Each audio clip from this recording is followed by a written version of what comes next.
Oke, Assalamualaikum warahmatullahi wabarakatuh. Anak-anak, hari ini Bu Reni mau menjelaskan tentang materi pelestarian hewan dan tumbuhan langka. Untuk pelestarian hewan dan tumbuhan langka, ini sebetulnya masuk di tema satu. Sedangkan untuk adaptasi, ini sebetulnya untuk di tema 2. Nah, slide sebelumnya, waktu tanggal 20 Juli 2020 itu Bu Reni sudah pernah mengirimkan materi pembelajaran tentang perkembangbiakan hewan, tumbuhan, dan manusia. Untuk hewan dan tumbuhan itu masuknya di tema satu, sedangkan perkembangbiakan manusia itu masuknya di tema 2. Nanti untuk ulangan kalian di tema satu pastinya soal-soal gabungan antara pelestarian hewan dan tumbuhan langka dan perkembangbiakan hewan dan tumbuhan. Sedangkan untuk yang perkembangbiakan manusia, nanti ulangannya untuk materi tema 2 itu digabung antara perkembangbiakan manusia dan adaptasi. Oke, slide yang kali ini akan Bu Reni bikin tentang pelestarian hewan, tumbuhan langka, dan adaptasi. Karena keduanya saling berkaitan satu sama lain. Untuk hewan dan tumbuhan langka supaya lestari, salah satunya sebetulnya secara alami Allah sudah menciptakan kemampuan hewan dan tumbuhan untuk beradaptasi. Kadangkala pelestarian hewan dan tumbuhan langka ini terjadi mau tidak mau memang perlu bantuan manusia. Oke, kita masuk ke slide selanjutnya. Oke, yang ada di slide yang kedua ini adalah beberapa gambar hewan dan tumbuhan hewan, terutama ini yang slide kedua ini adalah hewan-hewan langka yang ada di dunia, terutama ini ada di Indonesia. Ini ada komodo, ada terenggiling, ada burung merak, ada dolphin, what is mean dolphin ya, lumba-lumba, ada burung bangau, ada badak bercula, ini ada burung kakatua, burung jalak, ini sepertinya burung onta ya, mirip dengan sekilas mirip burung unta. Ini ada burung kakatua juga jenisnya beda. Ada badak bercula, ada beruang, ada tapir, ada orangutan, ada burung seperti burung elang dan yang paling ujung ini masih keluarga primata terkecil yang kalian kenal Tarsius. Oke, berikutnya kita tahu dulu arti pelestarian menurut Kamus Besar Bahasa Indonesia. Pelestarian adalah suatu proses atau usaha untuk mengembalikan keadaan yang semula. Kita manusia sangat bertanggung jawab terhadap pelestarian hewan dan tumbuhan langka karena kelangkaan terjadi salah satunya penyebab utamanya nanti kita bisa lihat itu manusia. Maka pelestarian untuk hewan dan tumbuhan langka ini terbagi dua, yaitu pertama pelestarian in situ, yaitu pelestarian yang dilakukan didasarkan tempat asli hewan atau tumbuhan berada. Contoh pelestarian in situ adalah Suaka Marga Satwa, hutan lindung, dan taman nasional. Taman nasional bisa kita kenal cagar alam. Suaka Marga Satwa merupakan kawasan yang melindungi hewan.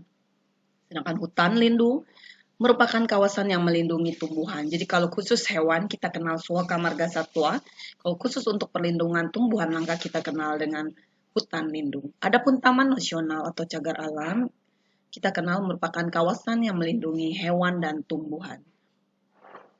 Sedangkan pelestarian yang kedua, yaitu pelestarian ex situ, adalah pelestarian yang dilakukan di luar tempat tinggal aslinya, alias pelestarian hewan dan tumbuhan itu, hewan asli dan tumbuhan asli di lokasi tersebut dipindahkan.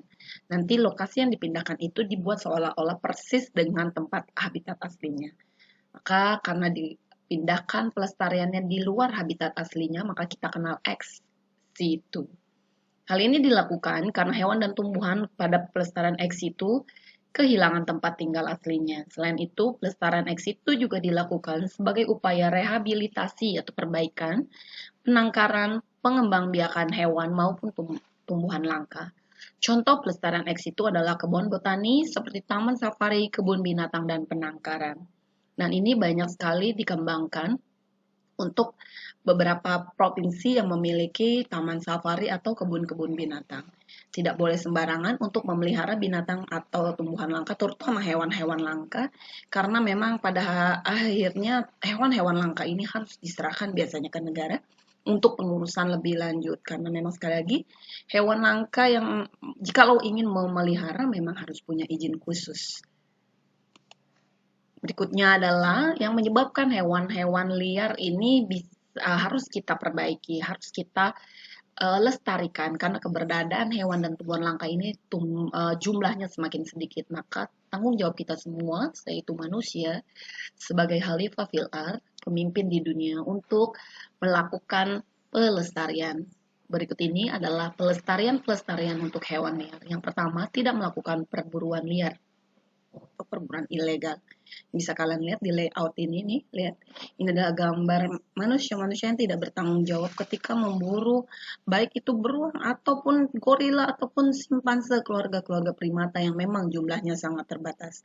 Di daerah Afrika dan beberapa belahan lain di dunia, ini manusia sangat rendah kesadarannya. Ketika mereka berburu binatang, memang yang diambil hanya kulitnya saja yang akan dimanfaatkan jadi mantel, kulit, dan yang lainnya.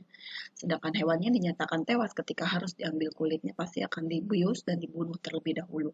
Nah, perburuan untuk hewan-hewan liar seperti ini secara tidak langsung sangat-sangat membuat hewan tersebut lama-kelamaan jumlahnya semakin sedikit.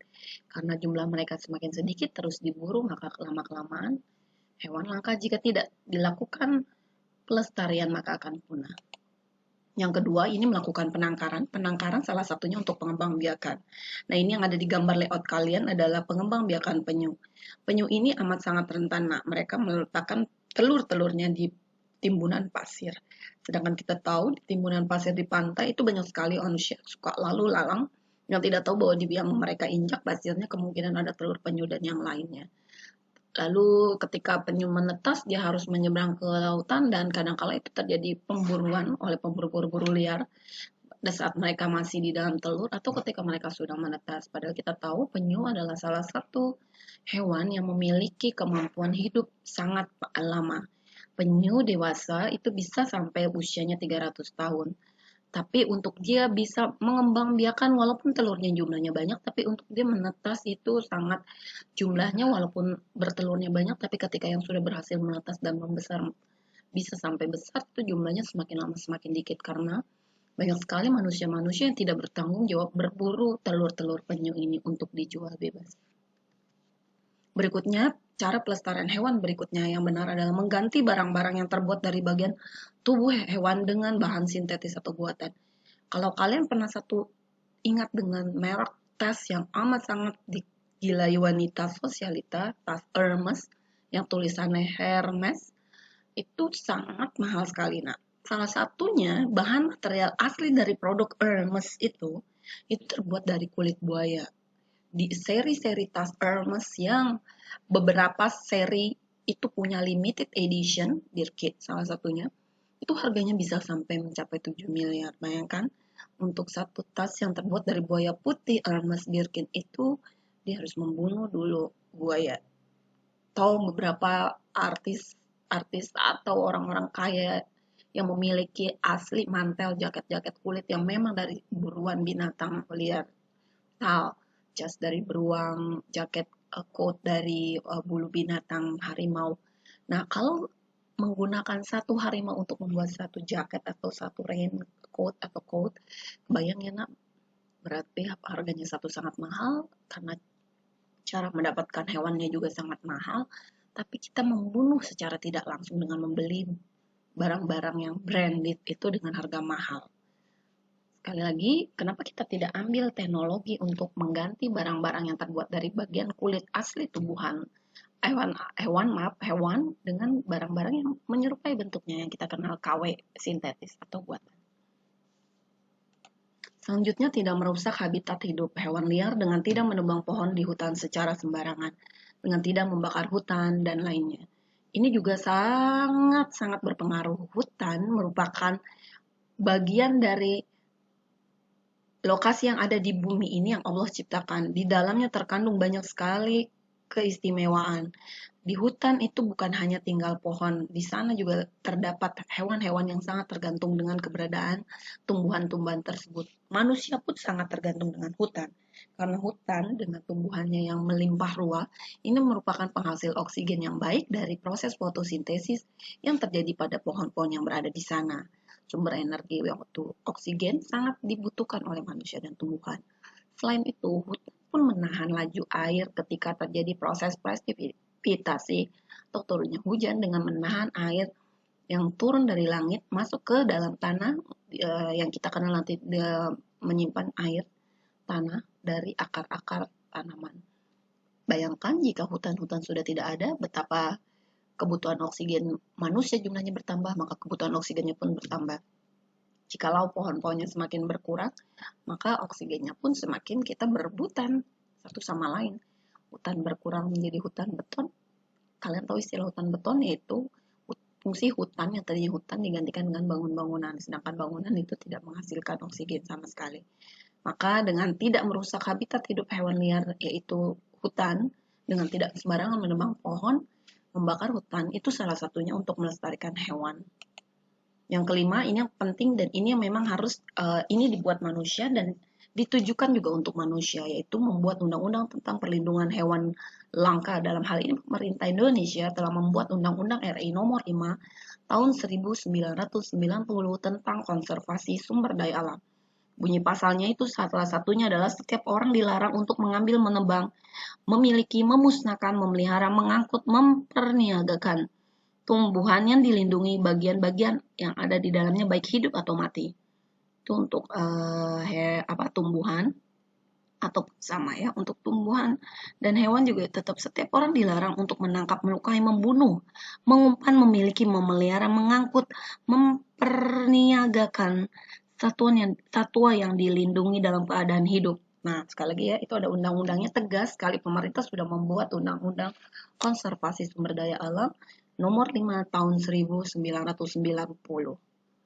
Berikutnya ini yang tak kalah pentingnya, yaitu yang keenam, mendirikan Suaka Marga Satwa atau Taman Laut. Suaka Marga Satwa adalah hutan suaka alam yang ditetapkan sebagai suatu tempat hidup marga satwa yang mempunyai nilai khas bagi ilmu pengetahuan serta kebudayaan serta kekayaan alam yang bisa menjadi kebanggaan nasional. Orang-orang bule, orang-orang luar atau negara lain itu salah satu tujuan objek wisata adalah jika kadangkala kita nih suatu negara punya kekhasan hewan dan tumbuhan langka dan bisa dijadikan tempat wisata, dengan catatan mereka hanya sekedar ke wisata ya, biasanya malah orang luar itu kesadarannya cukup tinggi untuk menjaga tetap habitat asli di lokasi Suaka Marga Satwa atau Taman Laut ini tetap terjaga. Kadangkala wisatawan yang lokal atau kadang masyarakat setempat yang kadangkala sedikit cuek bahkan merusak ya untuk tempat-tempat seperti Suaka Marga Satwa, Taman Laut dan lainnya. Next, cara untuk pelestarian hutan ini tadi sudah ya. Cepat dulu, ini tadi sudah. Oke. Ini untuk cara pelestarian hutan. Kalau tadi sebelumnya tentang cara pelestarian hewan, berikut ini adalah cara pelestarian hutan. Yang pertama, tidak melakukan illegal logging atau penebangan hutan secara liar. Karena memang biasanya yang diburu ini satu, kayu-kayunya ini memang dijual karena punya nilai ekonomis tinggi. Tapi yang sadis adalah sebetulnya nanti kita lihat ya, kalau penebangan hutan ini sebenarnya kayunya dimanfaatkan untuk dijual. Tapi kalau untuk yang kayak ini nih, tidak melakukan ladang berpindah dengan membakar hutan jadikan ladang. Jika tanah itu ladang tandus akan membakar hutan lagi dan begitu seterusnya. Tapi sebenarnya kalau untuk melakukan ladang berpindah ini masih mending. Yang terjadi saat ini dan ini terjadi di Indonesia hampir setiap tahunnya. Tahun kemarin lumayan dahsyat 2019 terjadi besar-besaran perbakaran hutan di daerah Kalimantan, baik itu Kalimantan Selatan atau Barat atau juga Sumatera di daerah Riau. Itu sampai beritanya headline ya Aldes di Kalimantan Selatan itu bahkan beberapa sekolah diliburkan, salah satunya teman-teman kalian yang di SD Al Azhar Pontianak dan Banjarbaru Kalimantan Selatan itu sampai 2 minggu dirumahkan karena memang tingkat polusi udaranya sangat buruk, maka polusinya sudah sangat tinggi bahkan sampai sekolah-sekolah dan beberapa pusat pemerintahan pun diliburkan karena memang kualitas udaranya sudah sangat buruk efek dari kebakaran hutan. Nah, yang terjadi di Indonesia itu kebanyakan melakukan pembakaran hutan untuk mengganti hutan-hutan tersebut menjadi biasanya tanaman karet atau tanaman yang punya nilai jual yang sangat tinggi, itu kelapa sawit karena kelapa sawit dijadikan biodiesel.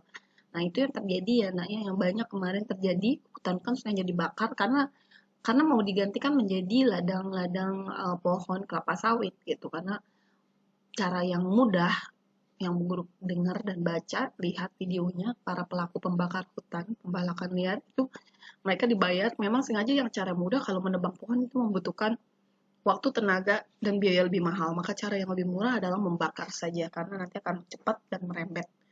Tapi Masya Allah, astagfirullahaladzim ya, itu salah satu kejahatan menurut Brainy, karena selain merusak hutan, lalu menimbulkan polusi udara yang menyebabkan kesehatan masyarakat setempat terganggu karena polusi udara. Jadi banyak yang sakit karena kebakaran hutan yang terlalu parah.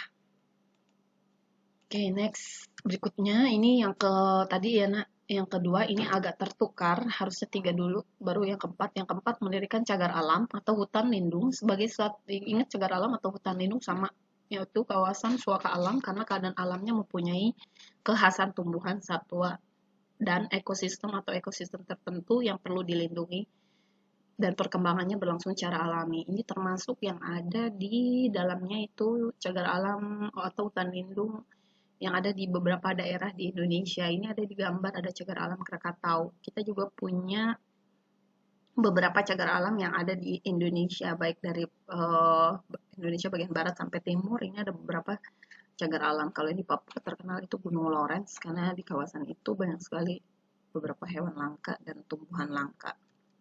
Nah, ini tadi baru bilang ketukar, harusnya ini yang ketiga, yaitu nih yang cara pelestarian hewan dan tumbuhan langka yang benar, yaitu melakukan penghijauan atau penanaman pohon kembali. Nah, ini yang bisa kita lakukan di sekolah-sekolah atau di beberapa lokasi yang memang sudah mengalami penggundulan hutan. Ini bisa dilakukan, melakukan penghijauan penanaman pohon kembali, bukan hanya di daratan. Kalian juga bisa lakukan ini di pantai-pantai di Indonesia yang beberapa pohon bakaunya sudah hancur. Karena sekali lagi pohon bakau itu, hutan bakau itu salah satu tempat ekosistem yang sangat baik untuk tempat berlangsungnya beberapa hewan tinggal di sana. Di bawah akar tanaman bakau yang akar nafas itu di situ bisa tinggal jutaan ekor ikan yang dia sangat tergantung untuk meletakkan telur-telurnya di sana. Nah, ini nomor 5, melakukan pembibitan, pendedaran, penanaman biji hingga menjadi bibit tanaman. Ini juga sekali lagi bisa kita lakukan ya, karena beberapa tanaman yang menggunakan benih, bibit, biji-bijian itu bisa kita tanam dengan menggunakan hal yang sederhana ya, memanfaatkan botol-botol bekas atau kantong-kantong bekas, refill-refill kemasan sabun dan yang lainnya. Bibit ini juga bisa didapatkan dengan mudah ya. Nah, salah satunya ya banyak sekali mau mangga atau apa yang memang buahnya bisa kita makan, biji ya, biji. Nah, biji-bijinya tuh tidak dibiarkan dibuang gitu saja. Jika kita makannya tanaman buah, kita lihat satu lokasi space tanaman yang kosong ya, kita bisa lemparkan, barangkali biji-biji yang kita buang dengan lokasi tanah yang masih terbuka itu bisa tumbuh di sana gitu, bisa tumbuh tambah besar besar besar dan dia menjadi tanaman baru. Jadi sekali lagi, biji-biji tanaman yang kita makan, kalau ada lahan kosong kalian letakkan saja, siapa tahu nanti itu bisa tumbuh besar dan baik ya untuk di lingkungan sekitar. Jadi tanah yang kosong itu bisa dimanfaatkan untuk menanam. Oke, berikutnya nih, kenapa sih kita perlu untuk menjaga pelestarian hewan dan tumbuhan nih? Karena gini, pengaruh pelestarian hewan dan tumbuhan itu sangat berkaitan dengan satu, pengaruh populasi manusia terhadap lingkungan. Karena kalau tumbuhan tidak kita jaga, tumbuhan sekali lagi penghasil makanan, sumber makanan utama bagi manusia dan hewan. Yang kedua, yang paling utama adalah tumbuhan itu menghasilkan sumber energi, yaitu oksigen. Kalian bisa lihat populasi manusia saat ini di Indonesia saja kita sudah menuju level jumlah manusia Indonesia. Menurut data BPS yang terupdate, kita menuju 275 juta penduduk Indonesia sekarang. Kalau populasi manusia yang ada di bumi saat ini kurang lebih 6 miliar penduduk bumi saat ini. Dan ini semuanya akan berebut mencari pangan untuk kebutuhan makanan. Nah, kalian bisa lihat ya, ini gambar fakta beberapa kasus kelaparan yang memang pasti hampir ditemukan di beberapa belahan dunia. Indonesia pun pernah mengalami ya, gizi buruk. Beberapa anak-anak di daerah DT, daerah tertinggal, ini sulit untuk dijangkau, mereka kelaparan, mereka tidak punya bahan pangan untuk dikonsumsi. Nah, ini mungkin kalau yang sebelah kanan ini sepertinya wilayah yang terjadi kayak kelaparan, ini anak-anak Afrika, dan ini biasanya ada saja di setiap negara yang memang mengalami kelaparan, terutama negara-negara yang miskin atau negara-negara yang berkembang. Berikutnya ini yang Kedua, kenapa kita harus melestarikan hewan dan tumbuhan langka? Kebutuhan air bersih meningkat karena kita tahu air bersih yang disimpan di tanah itu sangat bergantung oleh tumbuhan. Karena tumbuhan yang memiliki kemampuan untuk menyerap air yang disimpan di bawah akarnya itu berupa cadangan air tanah. Kalau tumbuhan sudah kita tidak pelihara dengan baik, tidak kita lestarikan, maka dampaknya cadangan air tanah yang tadinya bisa dimanfaatkan oleh manusia lama-kelamaan habis ya saling berebut lah untuk mencari sumber air bersih. Nah, kalian bisa lihat ya, nah, satu tuh lihat di layout yang sebelah kiri ini di Indonesia ini. Fotonya diambil di Indonesia, di daerah sekitar Jawa. Nah, ini sempat masyarakat karena satu musim kemarau berkepanjangan, sumber air tanahnya pun memang sudah sangat susah ditemukan. Jadi mereka untuk mencari air bersih yang untuk dibutuhkan untuk minum, memasak dan yang lainnya itu harus jauh berkilo-kilo untuk mengambilnya. Nah, ini sekali lagi ini gambarnya ada di Indonesia. Yang sebelah kanan tuh akhirnya masyarakat rela mengambil air kotor atau air yang kurang bersih untuk dimanfaatkan. Padahal ini tidak layak ya. Nah, air yang layak untuk diminum atau dikonsumsi itu kan syaratnya harus bersih, bebas polusi, tidak ada mengandung mikroba-mikroba yang berbahaya, tidak berbau, tidak mengandung karat, dan ini rela karena memang kondisinya air bersih sulit ditemukan. Nah, ini tadi maaf sebelumnya, nah ini usaha untuk memenuhi kebutuhan air bersih. Biasanya ada perusahaan daerah air minum ini mengolah air kotor, air yang belum layak konsumsi, disaring, difiltrasi, dikasih untuk menetralisir mikroba-mikroba yang di dalamnya dengan memberi kaporit dan yang lainnya untuk bisa digunakan kembali. Air yang tadinya belum jernih sehingga bisa jadi jernih kembali dan bisa dimanfaatkan oleh manusia. Berikutnya ini yang ketiga tentunya kebutuhan udara bersih meningkat. Semakin banyak manusia yang hidup di bumi, maka kebutuhan menyerap oksigen juga tinggi. Maka kualitas udara yang dibutuhkan tentunya udara bersih. Padahal kalian tahu yang membuat udara kotor itu salah satunya penanggung jawab utamanya itu tidak lain dan tidak bukan adalah manusia. Kenapa? Karena manusia itu yang membuat industri. Dua, manusia yang menggunakan kendaraan yang menggunakan BBM atau kendaraan berbahan bakar fosil seperti minyak bumi, bensin dan kawan-kawan hasil olahannya itu sangat bertanggung jawab dalam menjaga kualitas udara di dunia.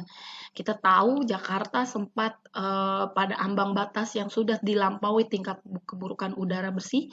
Kemarin selama pandemi lockdown 3 bulan aktivitas itu sangat-sangat terhenti. Kualitas udara di Jakarta itu mengalami peningkatan kesehatan, clarity-nya, kebersihannya. Jadi memang secara tidak langsung ya memang kebutuhan udara bersih itu kita butuhkan, tapi kesadaran kita untuk menjaga kualitas udara itu juga rendah. Sama para pengguna kendaraan bermotor yang menghasilkan hasil pembakaran dari knalpotnya itu otomatis dia memberi emisi gas CO2. Nah, itu bertanggung jawab juga untuk keburukan udara yang ada di bumi. Berikutnya ini kebutuhan kumpulan beberapa, kalau tadi kita udah tahu pentingnya pelestarian hewan dan tumbuhan langka. Nah, ini beberapa gambar habitat hewan dan tumbuhan langka ya. Ini bisa kalian lihat nih, ada badak bercula. Ini satu-satunya tempat ada di Taman Suaka Marga Satwa Ujung Kulon di Banten. Ini satu-satunya yang melindungi badak bercula oleh pemerintah ditunjuk di Banten di tempat habitat aslinya. Ini kalau yang di bawah ini ada di beberapa tempat, kebetulan ini ada di gambar ada di Taman Nasional Bung Hatta yang ada di Sumatera Barat. Ada juga ini yang sebelah kiri bunga bangkai, ini juga ada di Kebun Raya Bogor. Yang sedangkan di sebelah kanan ini juga ada di Taman Nasional Bengkulu, ini juga ada. Yang sebelah ini yang Bogor tunjuk nih, ini Komodo, ini ada di Pulau Komodo. Satu-satunya juga di dunia yang ada pulau khusus untuk komodo. Adanya di mana? Di Indonesia. Kalau yang paling ujung ini adalah bunga Edelweiss. Ini biasanya ada di bukit puncak-puncak gunung tertentu di ada di Semeru, ada di beberapa gunung yang bisa kita temui Edelweiss. Nah, biasanya kalau pendaki gunung juga nggak boleh sembarangan untuk mencabut tanaman-tanaman bunga ini. Walaupun kadang-kadang ada yang jual ya, bahkan ada yang diperjualbelikan. Padahal ini harusnya dilindungi. Nah, ini masih ada gabungan beberapa hewan yang dan tumbuhan langka yang ada di Indonesia. Ini memang rata-rata Indonesia setelah Brazil kita nomor 2 negara yang punya keanekaragaman hayati paling banyak di dunia. Cuma kalau dihitung, sebenarnya kalau dari untuk tumbuhan terutama ya, Brazil itu ada satu musim namanya pas musim kering, itu dia hampir memusnahkan beberapa jenis tumbuhan. Sedangkan Indonesia itu tidak mengenal namanya musim kering. Yang ada hanya musim hujan, musim kemarau.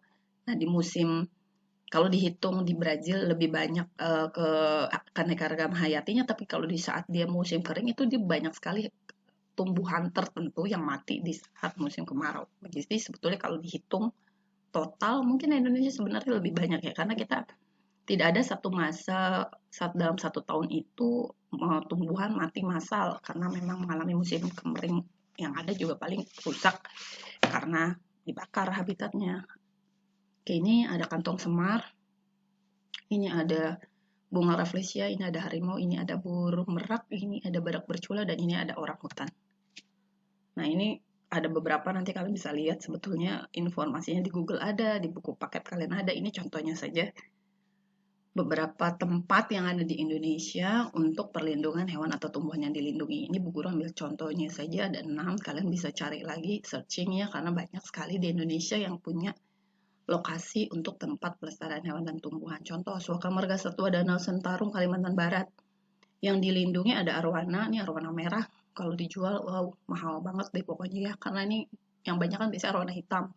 Khusus yang merah ini di sana ada di sungai di Kalimantan Barat sana, dan harga diperjualbelikan kalau ini dijual di pasar gelap lah ya, karena ini kan kalau dia karena ini dilindungi bisa dijual di pasar-pasar gelap. Lalu ini ada ikan belida. Ikan belida di daerah Kalimantan dan di daerah Sumatera ini karena vegetasinya hampir mirip ya antara di Kalimantan sama Sumatera. Di Sumatera ada sama ikan belida, di Kalimantan juga ada karena kedua-dua lokasi kepulauan ini memang aktivitas orang-orang dahulu zaman dulu, kalau sekarang sih memang sudah berkurang. Itu sama ya di sungai-sungai mereka yang besar-besar. Jadi hampir vegetasi alamnya juga mirip dan hewan-hewan di dalamnya juga ada mirip. Ada di Sumatera pun ini ada nih ikan belida. Ini kalau di kampung Buren ini mah dijadiin pempek dan kawan-kawannya ya kerupuk, pempek, dan ini ikan sungai yang enak sekali kalau yang doyan ya dijadikan makanan. Dan ini ada di sungai-sungai di Sumatera ada, di Kalimantan juga ada. Ini burung rangkong, lalu buaya muara, ini juga buaya sungai. Nah, orang hutan memang orang hutan terkenal sekali ya di Suaka Marga Satwa di Kalimantan itu ada beberapa Suaka Marga Satwa selain Danau Sentarum ada juga Tanjung Puting itu khusus untuk Tanjung Puting itu khusus untuk melindungi beberapa primata, bukan hanya orang hutan. Di situ ada tarsius, terus ada bekantan. Nah, Tanjung Puting itu memang lebih banyak lagi jumlah primata yang dilindungi. Nah, khusus untuk yang Danau Sentarum memang dia konsentrasinya di orang hutan. Berikutnya yang kedua cagar alam, kali ya cagar alam atau Taman Nasional itu sama. Dr. Muhammad Hatta ini di Sumatera Barat, ini ada yang dilindungi ada rafflesia, bunga bangkau, harimau, siamang. Nah, ini siamang masih satu keluarga primata juga. Berikutnya yang ketiga kebun binatang Gembira Loka Yogyakarta. Kalau untuk kebun binatang juga hampir rata-rata hewannya juga sama. Ini baik di Bandung, di Jakarta yang kebun binatang ini ada koleksi gajah, biasanya kura-kura, tapir, ada juga harimau dan yang lainnya itu biasanya koleksi kebun binatang hampir-hampir mirip ya, walaupun tetap ada biasa ada spesifik sih, ada yang beda hewan apa-apa yang ada di kebun binatang di setiap provinsi. Nggak semua provinsi punya kebun binatang. Banten nggak punya, karena kita punyanya Suaka Marga Satwa, tapi kita nggak punya kebun binatang khusus untuk Banten, belum ada kebun binatang. Yang keempat itu ada kebun raya Bogor. Nah, ini yang dilindungi khusus kebun raya Bogor memang dia yang dilindungi tumbuh-tumbuhan saja. Ada tumbuhan paku, berbagai macam jenis anggrek, sama bunga bangkai. Khusus untuk bunga bangkai yang seperti ini tidak setiap saat seperti ini ya. Nah, untuk dia terbuka biasanya tidak bisa setiap bulan dilihat. Kalau memang belum waktunya terbuka begini, belum mulai proses penyerbukan, dia bisa tertutup. Jadi tidak bisa setiap saat dilihat dia terbuka seperti yang digambar. Biasanya dalam setahun itu paling sekali. Berikutnya kelima Taman Nasional Komodo di Nusa Tenggara Timur. Oh ya, kebun raya ini adanya di Bogor ya. Selain itu banyak loh, ada kebun raya Cibodas. Jawa Barat ini termasuk yang banyak kebun rayanya. Taman Nasional Komodo Nusa Tenggara Timur atau NTT ini yang dilindungi yang paling utama hewan komodo, the one and only. Satu-satunya yang ada di dunia, yang habitat asli komodo yang tersisa di dunia. Tinggalnya ada di mana? Di Indonesia, Pulau Komodo. Gimana ya NTT? Ya kapan-kapan yang mau mampir jalan-jalan daripada keluar negeri, ya yuk kunjungi Taman Nasional Komodo. Atau juga ya jangan jauh deh, kita yang di Banten, Burin aja belum pernah ya.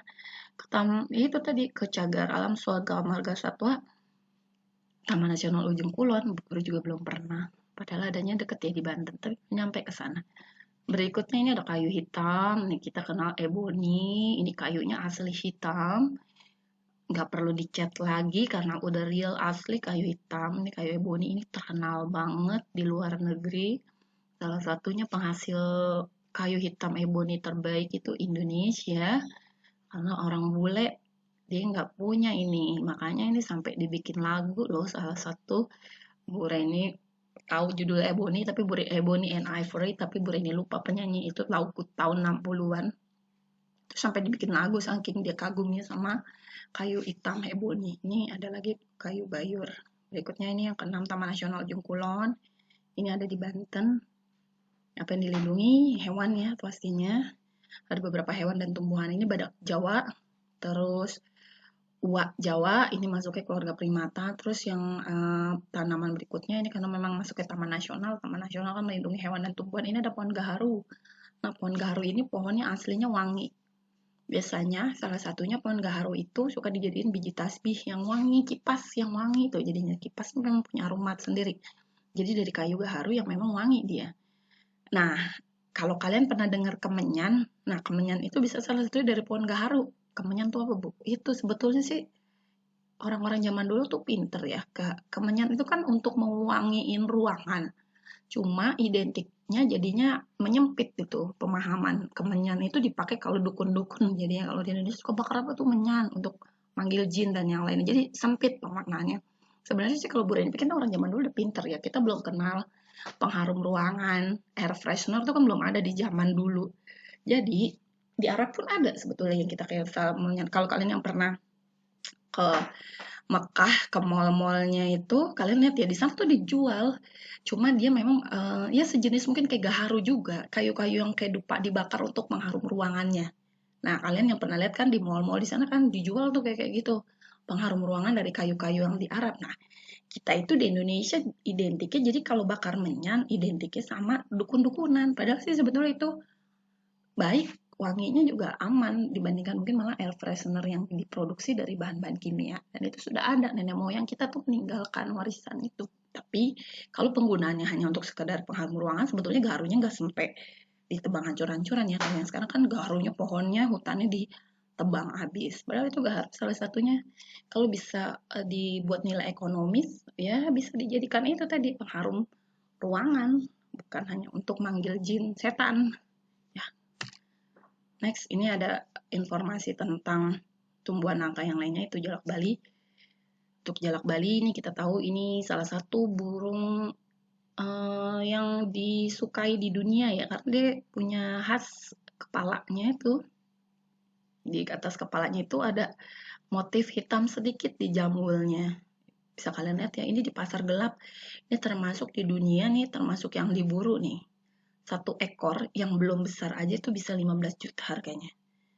Nah, perburuan jarak Bali ini sudah sangat sering banget ini ketangkep banget di pasar gelap para penjual jalak Bali. Bayangkan, nah, jalak Bali ini asli adanya di Bali, nyampe ke Inggris, nyampe ke Amerika, diselundupin pastinya.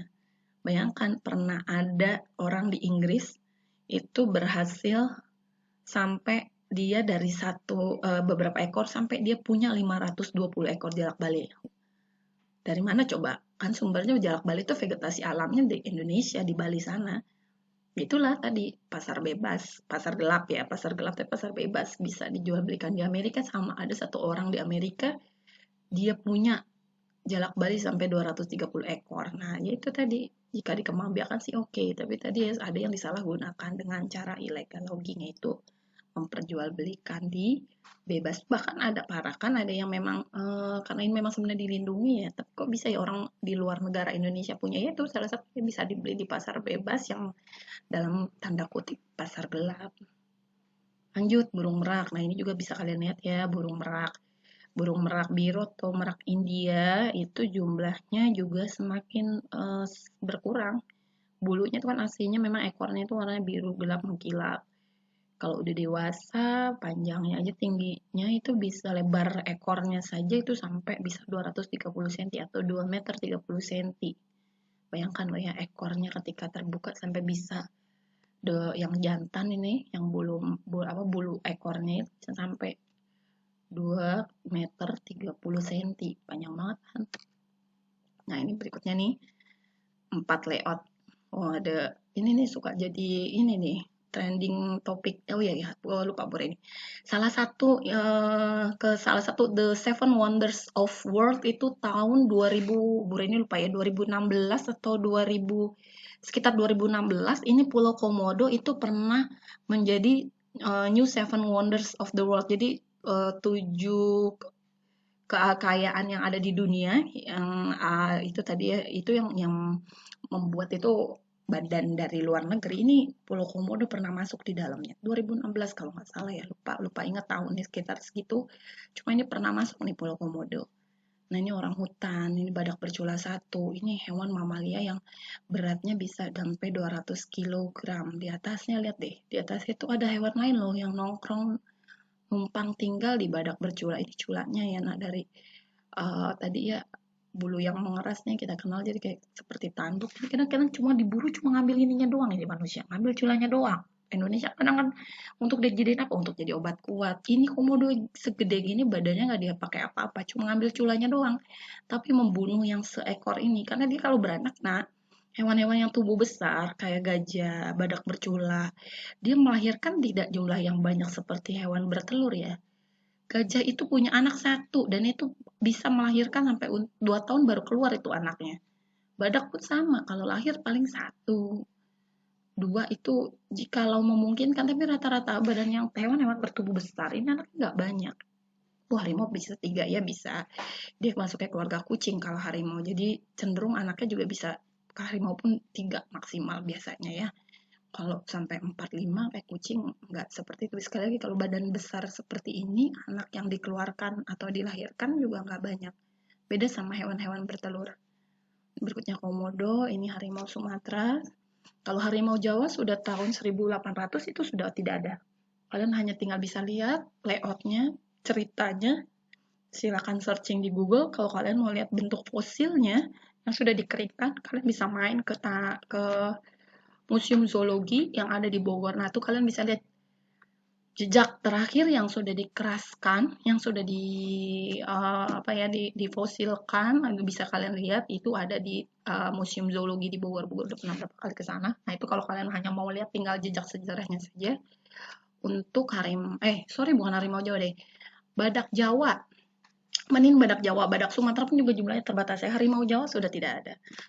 Maung kalau orang Sunda. Walaupun katanya sebenarnya masih ada mungkin di hutan-hutan tertentu, tapi saat sekarang kayaknya harimau Jawa ini sudah punah, sudah tidak ada. Hutan Jawa kan kalian tahu hampir sudah salah satu pulau yang penduduknya paling banyak dan proses pembangunannya terjadi besar-besaran ya Jawa, Pulau Jawa. Nggak heran sih ini harimau Jawa sudah nggak ada, sudah hilang, tinggal sisa harimau Sumatera. Itu pun jumlahnya hanya paling nggak sampai 200 ekor. Berikutnya ini komodo, sekali lagi ini komodo punya ciri khusus, punya kekhasan. Ini lidahnya seperti ini, nih melet gini bukan kurang kerjaan atau cuma mau eksis di foto. Ini untuk dia mendeteksi apa makanannya, mangsanya dengan membaui di sekitarnya. Ini ada kalau kita bilang ada radarnya ya untuk radarnya ini untuk mendetek mana sih makanan mangsanya. Nah, air liurnya ini jangan sembarangan kalian. Ini air liurnya ini bisa melumpuhkan mangsanya karena ini bisa membius mangsanya sebelum setelah dibius lalu dimakan sama dia, diterkam, dibius lalu dimakan deh. Yang dia makan kan daging. Maka kalau anak bayi nyemplung di dalam tempat penangkaran komodo ya bisa dimakan. Kalian juga yang masih umurnya berapa ya, berat badannya sekitar 20 30 sampai 40 kilo masuk bisa jadi sama komodo. Ini air liurnya ini untuk membius mangsanya. Dan giginya jangan ditanya. Itu diibaratkan katanya seperti gergaji yang amat sangat tajam. Nah, ini ada pesan untuk kita semua jaga dan cintai terumbu karang. Tadi Bu Rini bilang ya, terumbu karang jangan dilihat bentuknya. Memang kalau melihat terumbu karang kan kadang ini orang senang banget ngeliatnya. Padahal ya kalau kalian koleksi karang-karang yang ada di rumah yang jadi koleksi kalian yang untuk kalian masukkan ke dalam akuarium kalian, warnanya biasanya udah putih kan. Itu memang karang-karang yang sudah mati. Istilahnya dia mengalami bleaching atau pemutihan. Karena apa? Salah satunya karena tercemar. Sesungguhnya ini kan karang masuknya Solenterata ini masuknya ke tergolong hewan. Jadi dia sebenarnya punya warna-warna yang indah ketika dia hidup. Tapi ketika dia mati dia memang memutih seperti itu. Makanya dengan kemampuan dia tadi sebenarnya juga sama ya, satu tempat berkembang biak hewan itu kan di lubang-lubang karang itu bisa untuk taruh telur-telur ikan. Kedua, dia bisa salah satu adalah terumbu karang ini adalah penghasil oksigen untuk hewan-hewan yang ada di dalamnya. Maka jangan kalian dan yang paling dahsyatnya lagi, terumbu karang ini karena sebenarnya makhluk hidup, dia juga tumbuh, tapi dia untuk tumbuh 1 senti saja membutuhkan waktu 10 tahun. Bayangkan nak 1 senti 10 tahun. Manusia ngerusaknya 5 menit kayaknya udah hancur itu. Dibom, lalu dikasih racun di laut di atas. Mungkin niatnya ngeracunin nangkap ikan, tapi dia nggak tahu bahwa racunnya itu juga merusak terumbu karang di dalamnya. Niatnya bukan mau meracuni terumbu karang mungkin, ngambil ikan doang. Tapi nggak sadar, biasanya sekali lagi ya manusia. Ini Bu Guru ambil satu kutipan ayat yang Bu Guru kayak sampai hafal sekali kalau khusus yang ini. Surat Arum ayat 41, Bu Rini ambil terjemahannya saja. Terjadi kerusakan di daratan dan di lautan karena ulah manusia, maka akan aku musnahkan. Nah, maka jadi kalau membaca dari ayat tersebut, Bu Guru kebayang. Sebenarnya kalau kiamat atau bencana alam nih, bencana alam, kalau ngedengar dari kalimat tadi dari terjemahan Arum 41, itu sebenarnya penanggung jawab kerusakan di daratan dan di lautan kan ke manusia. Kalau terjadi nanti bencana, sebenarnya kalau kita flashback, pasti itu manusia juga yang rusak.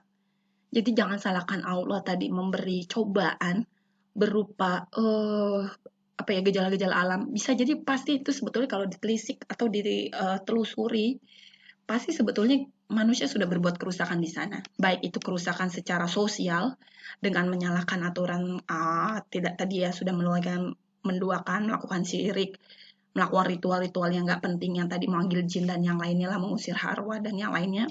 Atau yang paling itu memang terasa ya tuh merusak alam dengan cara membuang sampah sembarangan. Ya tadi ya kalian tahu ya di pantai-pantai Indonesia banyak sekali kadang sampah-sampah. Jangan jauh-jauh deh kalian pergi deh tuh ke sana ke Merak. Ke beberapa pantai yang ada di Banten lah. Gak usah jauh-jauh, yang deket-deket saja dengan kalian. Kalian di Cilegon ke Merak kan gak jauh. Lihat aja pantai-pantainya. Bersihkah? Banyak gak sampah yang kalian temuin? Jadi kalau mengacu dari surat Ar 41, bisa jadi memang karena manusia itu membutuhkan tapi juga yang merusak. Jadi nggak salah kalau Allah musnahkan seperti di ayat tersebut. Jadi kerusakan alam menimbulkan bencana penyebabnya manusia. Tidak disebut itu di Al-Quran, itu jelas terjemahannya manusia. Disebut langsung manusia, bukan hewan, bukan tumbuhan. Karena pada dasarnya hewan itu makan hanya untuk kebutuhan dirinya saja. Tapi kalau manusia rakus kan, untuk dirinya, untuk istrinya, untuk anaknya, untuk saudaranya, untuk keluarganya, untuk memperkaya diri sendiri dan keluarganya. Oke? Padahal kebutuhan manusia hanya mulutnya saja satu. Kalau hewan hanya untuk mulut dia satu, tapi kalau manusia greedy, what is mean greedy, rakus. Makanya neraka isinya manusia. Gak ketemu kamu hewan-hewan. Kali kebun misal hewan ular piton membunuh. Nah, kan ada kasus dia membunuh manusia sampai meninggal karena ular piton X.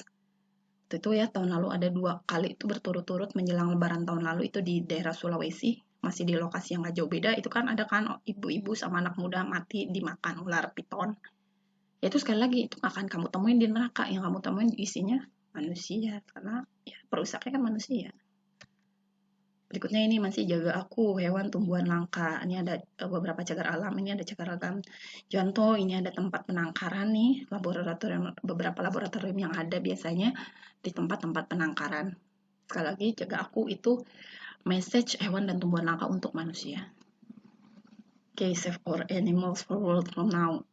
Intinya gini, kita bisa berbuat buat bumi kita, buat hewan dan tumbuhan, dari sekarang. Gak perlu nanti kalau sudah besar atau nanti kalau kalian sudah berhasil jadi orang yang mampu membuat kebun binatang sendiri. Lakukan sekarang dari hal yang kecil dari diri kalian sendiri. Minimal kalian biasakan pola hidup yang bersih, tidak membuang sampah sembarangan apalagi dibuang ke sungai, ke daerah-daerah perairan, jangan kalian tidak sayang dengan tumbuhan, minimal kalian di rumah sekarang lagi PJJ, silakan. Yang ada tumbuhan di rumah, disiramin, dibersihkan.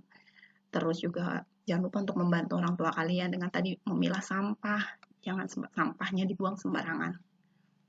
Oke, lanjut kita ke adaptasi pelestarian nih.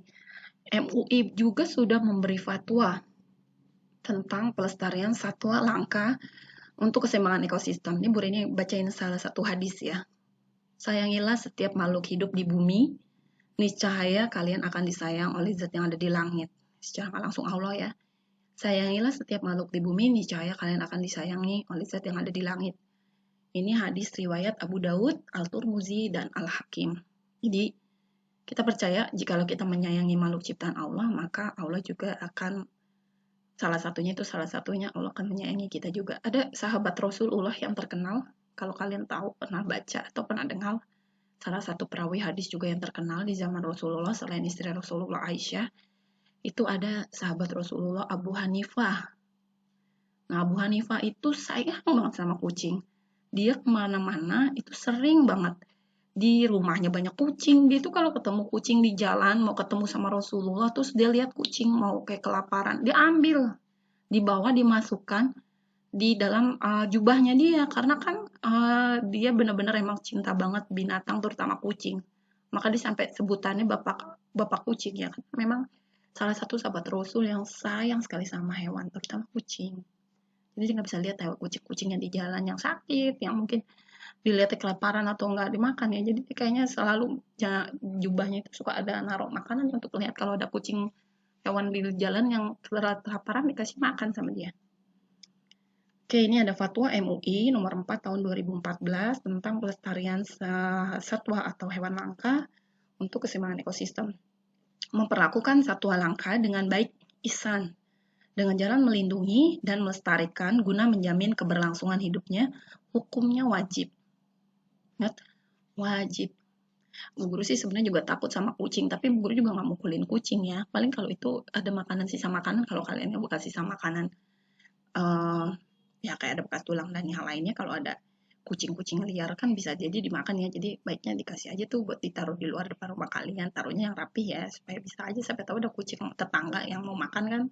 Melakukan perburuan atau perdagangan ilegal satwa langka hukumnya haram. Nah, ini sekaligus jelas haram memperdagangkan, memperburu hewan-hewan satwa langka hukumnya haram. Ini fatwa MUI. MUI itu Majelis Ulama Indonesia, itu satu organisasi yang legal di Indonesia ya, dilindungi. Jadi itu ada kesepakatan ulama-ulama di sana untuk buat fatwa. Nah, ini lanjut ke adaptasi, walaupun ini tema 2, cuma karena berhubungan juga dengan kelestarian hewan dan tumbuhan. Kalau adaptasi ini sebetulnya adalah kemampuan makhluk hidup, hewan dan tumbuhan untuk menyesuaikan diri dengan lingkungannya. Kalau ini sebetulnya Allah sudah berikan kemampuan pada diri masing-masing hewan dan tumbuhan untuk dia bisa bertahan hidup.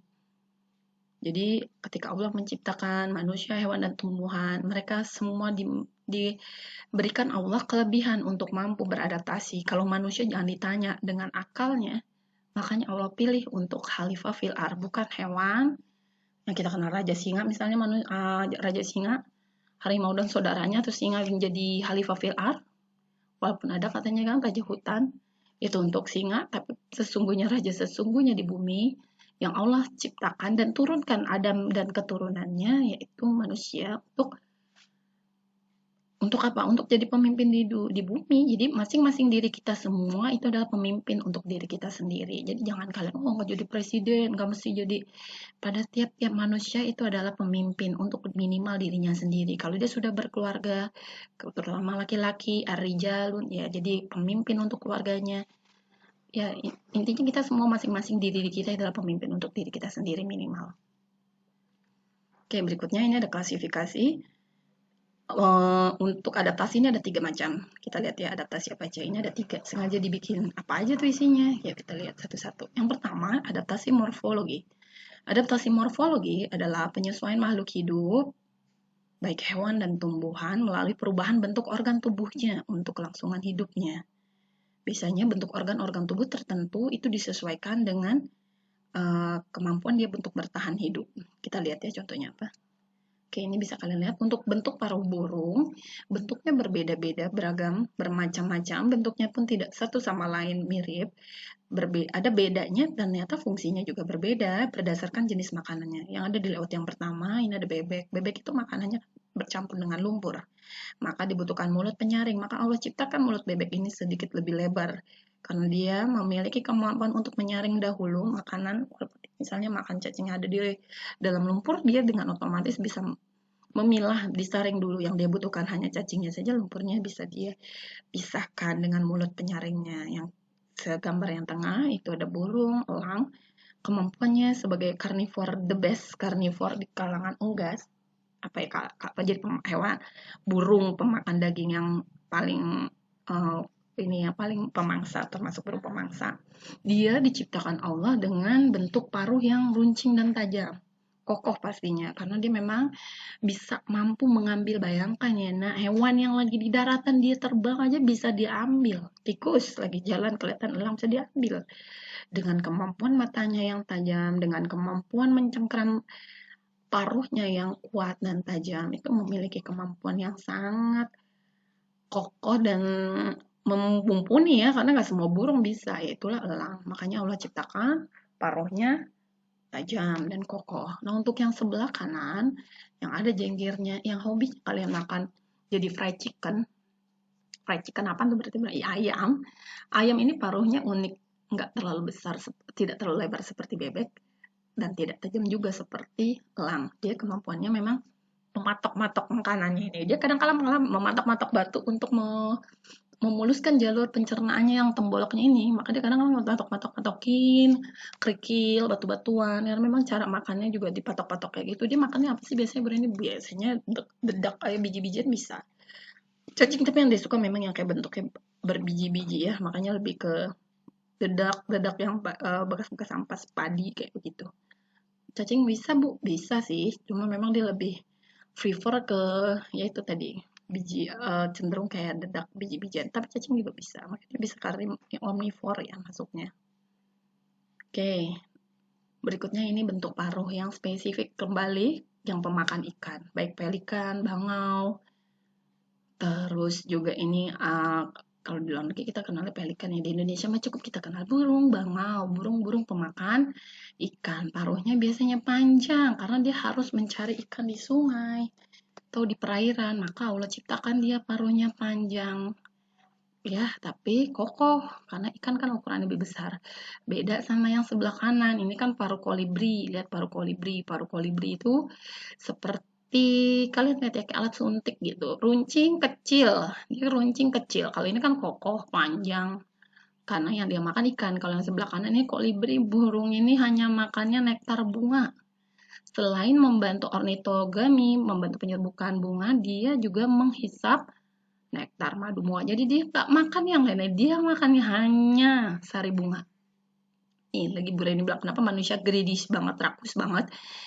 Burung atau hewan tertentu, kalau dia makanannya itu saja, dia tidak bisa diganti. Nih, burung kolibri, nih dikasih madu di dalam gelas, diminum, nggak bisa. Dia memang aktivitasnya memang seperti ini. Yang dia makan ya hanya nektar bunga. Dikasih makanan yang lain ya memang makanannya nektar bunga. Sama pelikan, dia makannya memang dia makanannya yang ada di perairan. Ikan dan kawan-kawan dikasih makan misalnya dek atau dikasih biji-bijian dimakan enggak karena makanya sekali lagi untuk hewan itu luar biasa ya, seekor reptil aja ular setelah dia berburu mangsanya yang memang misalnya ukurannya besar dia bisa loh 2 bulan tidak makan. Kalau manusia kan enggak, how can kita live ya kalau makan cuma 2 bulan ala-ala ular, 2-3 bulan nggak makan, habis makan kambing misalnya ukurannya 80 kilo, udah tuh dia tuh 2-3 bulan dia nggak makan dan tetap bisa hidup.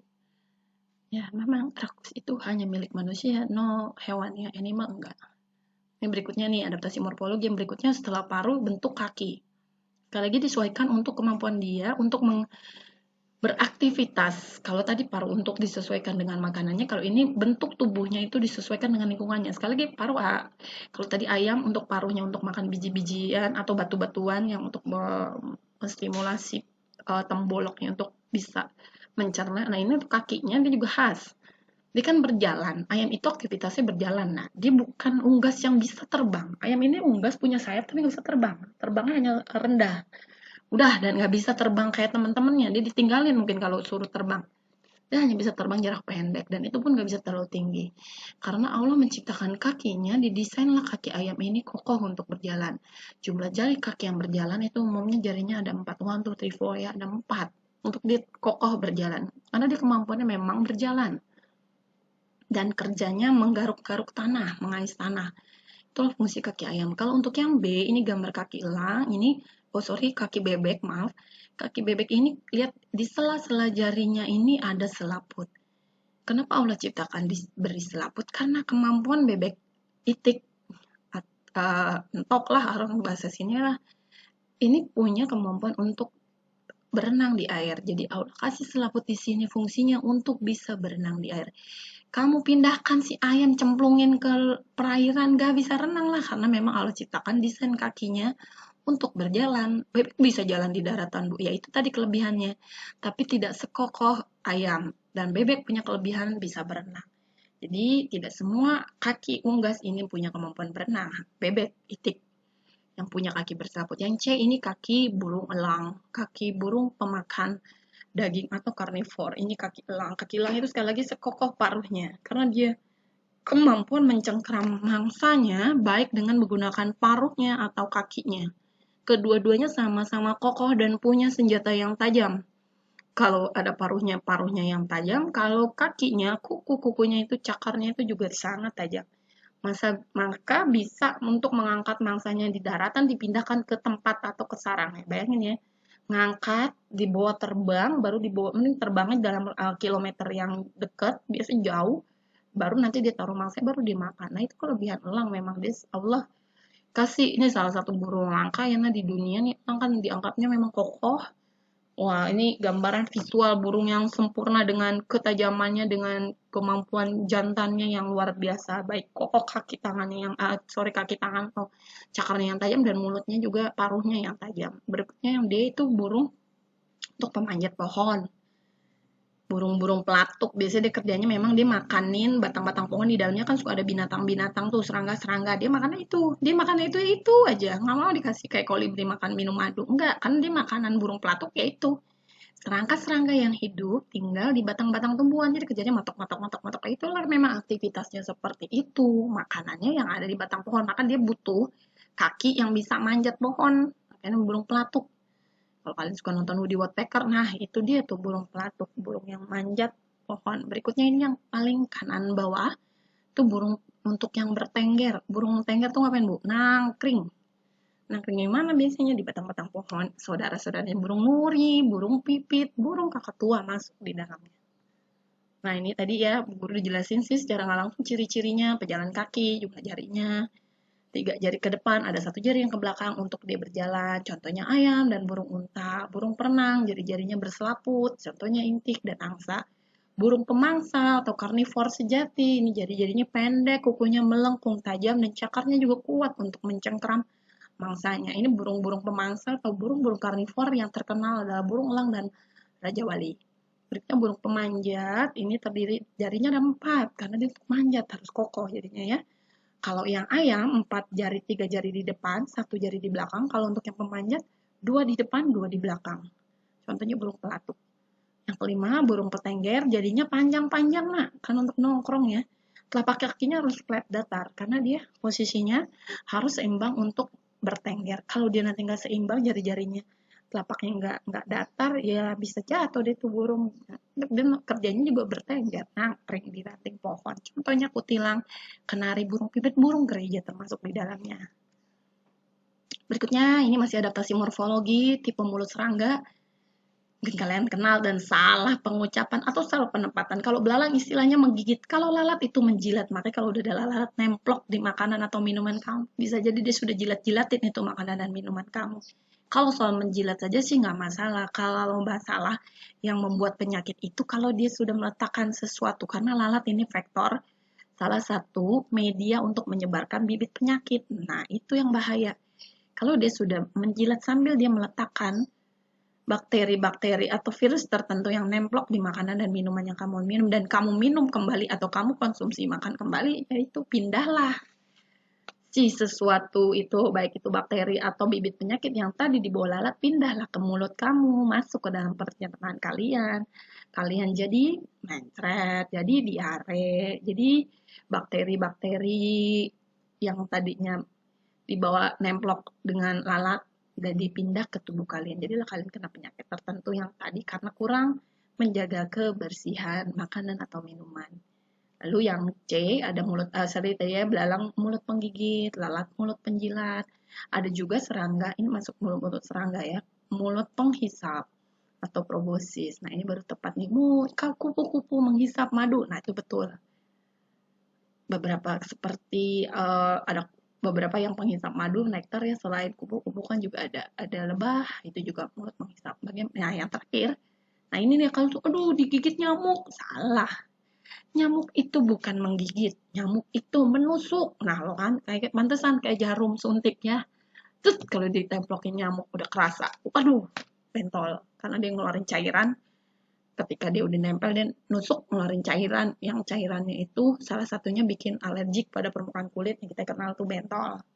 Kalau dia udah sampai nempel nusuk netesin cairan itu ya wis jamin kamu bentol-bentol. Nah, itu juga tuh salah satu penyebar penyakit. Dia nusuk, dia nyedot darah, dia masukkan itu bibit penyakit. Salah satunya apa? DBD. Dan juga apa tuh DBD? Demam berdarah. Yaitu medianya apa? Nyamuk. Nyamuk apa? Nyamuk Aedes aegypti. Nyamuk elit kerjanya pagi sampai sore. Malam dia nggak ada. Di kebun-kebun juga beda. Biasa ada nyamuk kebun jenisnya. Dia maunya yang elit. Tempat-tempat air yang ada terbuka dia di situ. Ada bekas genangan ban-ban yang terbuka kalau ada sembarangan ada air yang tertinggal di sela-sela ban dia tinggal di situ. Di pot-pot tanaman yang bawahnya suka ada tatakannya ada air yang tergenang dia tinggalnya di situ. Dia milih-milih gitu ya. Nyamuknya juga sebenarnya kelihatan sih kalau Aedes aegypti demam berdarah biasanya di kakinya itu belang-belang bentuknya beda kalau sama nyamuk malaria ya jenisnya. Nah, ketika dia menggigit tadi, dia mengeluarkan bibit penyakit. Nah, nempel masuk ke dalam jaringan darah kita. Virusnya dibawa terus oleh darah. Jika antibodi kita lemah, maka virus yang tadi berkembang di tubuh kalian. Makanya, sekali lagi, tetap jaga kebersihan lingkungan kalian. Oke? Nah, berikutnya adaptasi morfologi pada tumbuhan. Nih, kalian mungkin pernah lihat, dulu kita sempat pernah punya banyak, tapi karena jumlahnya air terlalu berlebihan, ini akhirnya dibuangin juga nih. Ini tumbuhan hidrofit, tumbuhan-tumbuhan yang hidup di air.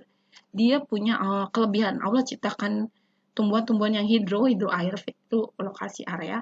Tanaman yang hidup di air itu habitatnya tentunya di air. Ciri utamanya biasanya daunnya lebar dan tipis. Allah pasti berikan dia kemampuan untuk beradaptasi mempercepat proses fotosintesis karena dia kelebihan air. Karena tinggalnya di air, maka dia harus punya permukaan daun ini yang lebar untuk biar proses fotosintesisnya cepat dan sering. Lalu ada lapisan kutikula yang tipis dan mudah ditembus air. Ini salah satunya juga sama, mendukung daun yang lebar dan tipis. Lapisan kutikula ini juga lapisan yang bisa ditembus air. Karena sekali lagi, yang kelebihan air, maka dia harus segera dibuang lewat proses fotosintesis. Contohnya ada teratai, ada tanaman keladi. Dia memang daunnya permukaannya lebar, kayak ada lapisan kutikula di atasnya. Kalau kutikula apa sih Bu? Kalau sekilas kalau ditetesi di atasnya, air itu sepertinya kayak tertahan. Nah, itu kan ada bulu-bulu di sana yang menahan ya sebetulnya. Jadi lapisan kutikula yang tipis ini bisa ditembus air sebetulnya biar air cepat terjadi penguapan. Berikutnya kalau lawannya tumbuhan hidrofit itu lawannya xerofit. Xerofit itu tanaman-tanaman yang tinggal di wilayah sedikit air atau daerah kering. Bisa ditebak masih jawabannya kan? Kaktus contohnya. Karena habitatnya di daerah yang sedikit air, maka dia harus menghemat air. Karena airnya sangat terbatas, jumlahnya gimana caranya untuk berhemat? Allah ciptakan lagi nak. Daunnya tebal, berduri untuk menutup pori-porinya selain untuk melindungi diri. Daunnya tebal, tebalnya itu berisi air karena di dalam kandungan tebal itu ada cadangan air di sana. Untuk mengurangi penguapan, Allah kasih lapisan lilin, ditutup lagi supaya permukaan daunnya ini, pori-pori daunnya ini diminimalisir supaya uap air tuh sangat sedikit keluar. Sekali lagi, Allah menciptakan makhluk hidup disesuaikan dengan habitatnya, yang kita kenal adaptasi, disesuaikan. Allah sedemikian detailnya. Makanya kalau manusia yang nggak percaya Tuhan, Ugur cuma geleng-geleng kepala. Bayangkan, untuk satu makhluk hidup saja, Allah sudah begitu detailnya menciptakan makhluk hidup satu yang lainnya berbeda. Kemampuan beradaptasinya berbeda. Maka kalau ada manusia yang sangat tidak percaya, ini yang nyiptain siapa? Gak mungkin hidup tinggal begitu saja. Pasti ada penciptanya, the most gracious and the most merciful, the great. Nggak ada, nggak mungkin. Pasti ada yang menciptakan. Tidak mungkin begitu saja. Ini diciptakan dengan desain yang rumit dan desain yang subhanallah sekali, ya, punya kemampuan masing-masing didasarkan kemampuan hidup dan tempat tinggalnya. Kaktus contoh tanaman xerophyte. Ini berikutnya, adaptasi yang kedua. Adaptasi fisiologi, yaitu penyesuaian makhluk hidup melalui fungsi kerja organ-organ tubuh untuk bisa bertahan hidup. Nah, kita lihat contohnya. Nah, ini fisiologi, biasanya fisiknya itu disesuaikan untuk kemampuan dia hidup. Biasanya kemampuan dia hidup yang dibutuhkan untuk hewan dan tubuh itu hubungannya dengan makanan. Contoh sistem pencernaan khusus pada hewan ruminansia. Hewan ruminansia itu apa? Hewan-hewan yang memakan rumput. Nah, kenapa? Rumput itu struktur daunnya tidak seperti daun biasa. Dia punya yang namanya selulosa. Jadi kalau diraba memang agak sedikit ada kasar-kasarnya hewan rumput ini. Maka kita nggak cocok kalau disuruh makan rumput. Karena kita tidak punya kemampuan ruminansia.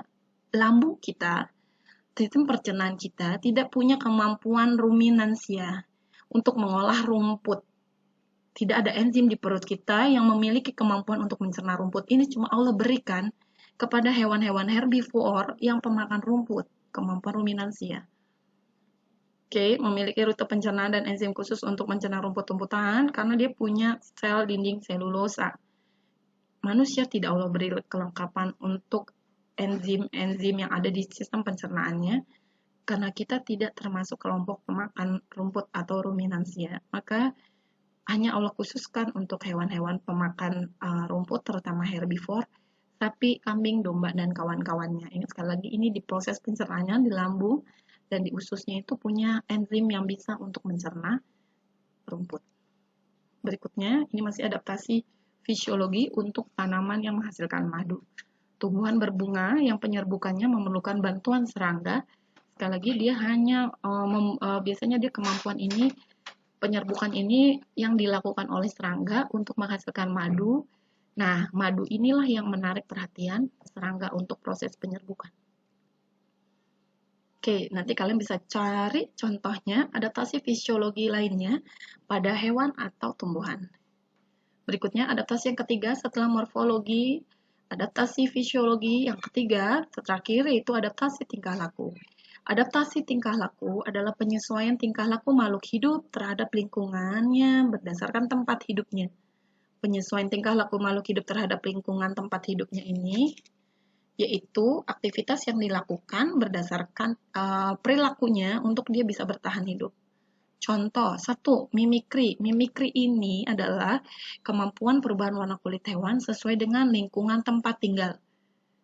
Oke, dia akan berubah warnanya ketika dia menempel atau berada di daerah tertentu disesuaikan warna kulit tubuhnya. Contoh, bunglon akan hijau ketika dia nempelnya di daun. Hal ini juga menyebabkan bunglon tersamar atau tersaru, biar dia menyamar seperti menyerupai warna daun. Kedua, adaptasi fisiologi yang kedua, ini kalian mungkin pernah lihat, autotomi, yaitu kita bisa lihat ya, cecak. Cecak itu untuk salah satu mengelabui mangsanya dengan cara melepaskan ekornya. Ekornya ini nanti akan putus, maka kalau dia putus, biasanya pemangsanya akan dia kejar ekornya. Badannya kabur, dia bisa melarikan diri, sedangkan musuhnya biasanya yang dia kejar ekornya karena terkelabui.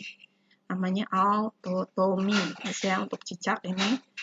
Berikutnya ada hibernasi atau kemampuan dia tidur selama musim dingin. Ini kemampuan ini, hibernasi ini berarti bukan hanya biasanya di selama musim dingin kan itu sumber makanannya juga terbatas. Dia juga untuk beraktivitas terbatas. Maka yang aman adalah tidur selama musim dingin. Lawannya hibernasi ini ada sama nih, sama estivasi. Dia kayak dia tidur juga atau pura-pura mati si ini.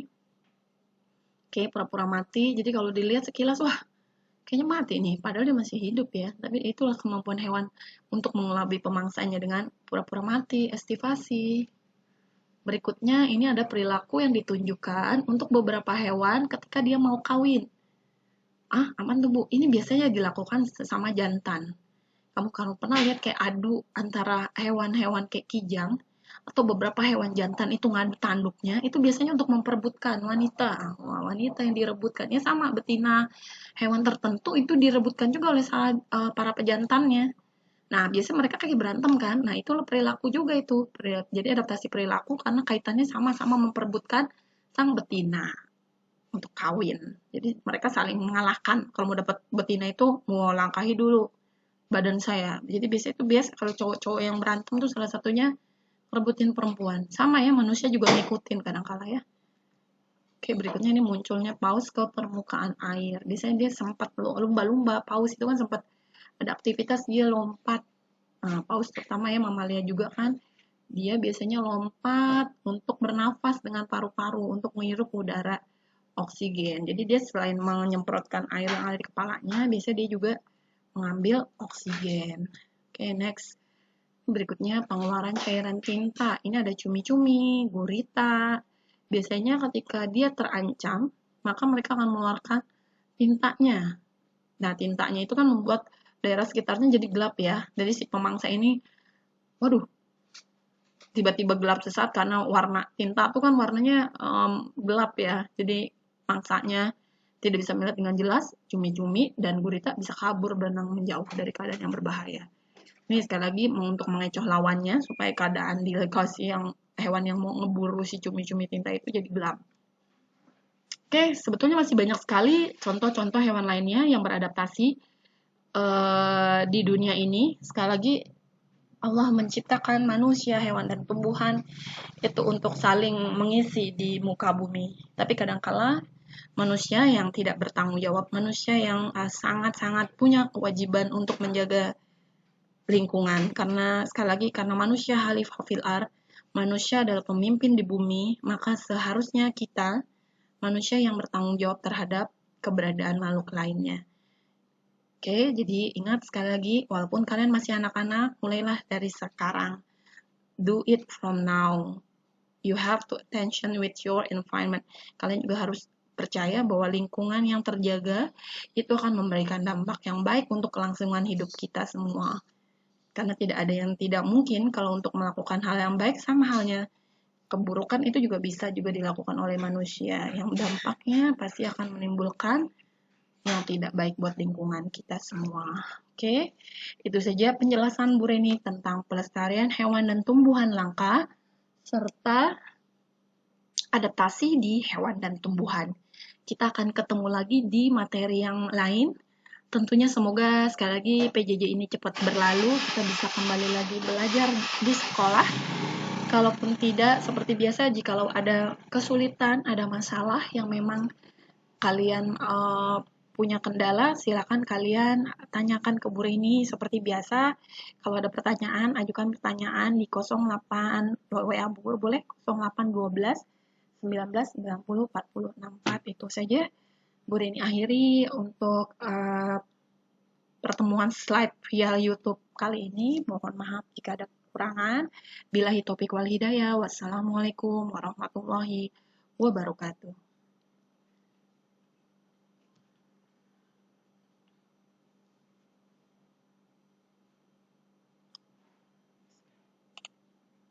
Oh no.